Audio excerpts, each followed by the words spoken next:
քնի պարալիզի ժամանակ միակ օրգանը մարդու, որ հնարավոր է շարժել, դա աչքերն են։ Ստացվում է, որ այդպես է։ 10-ից 7-ը մեր դիտարկումներով իմ պրակտիկա օրինակ վերցնենք, նշում են, որ զգում են, որ սենյակում ինչ-որ մեկը կա։ Իրականում քնի պարալիզի վիճակից ոչ մի վատ հետևանք չի կարողանա լինել ֆիզիոլոգիական տեսանկյունից։ Քնեց 2 ժամ, հետո արթնացավ,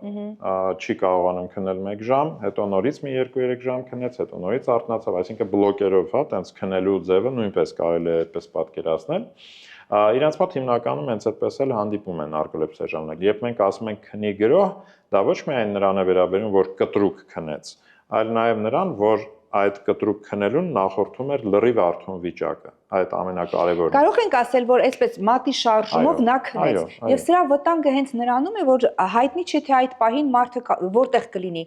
Լողավազանում, ավտոմեքենայի ղեկին, այստեղից ստացվում է, որ սա կյանքի համար, եթե ընդունենք քնի պարալիզը կյանքին եւ առողջությանը վտանգ չէր սպառնում, ապա այս պարագայում սպառնում է։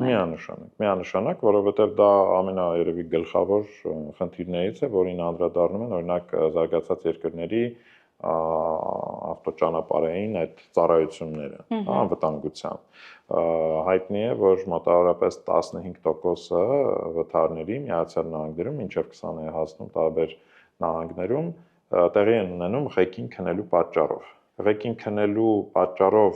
եղած վթարները ամենավտանգավորներից են, որովհետև այդ պահին ոչինչ չի վերահսկվում, չեն խուսափում խոչընդոտներից եւ ստացվում է, որ եւ այդպես է ստատիստիկան ցույց տալիս։ Արտահայտությունը ծիծաղից ուշ կգնաց,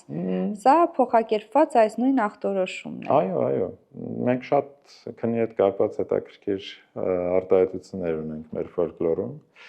կամ ծիծաղից չոքերս թուլացան, օրինակ, հա։ Կատապլեքսիա։ Ահա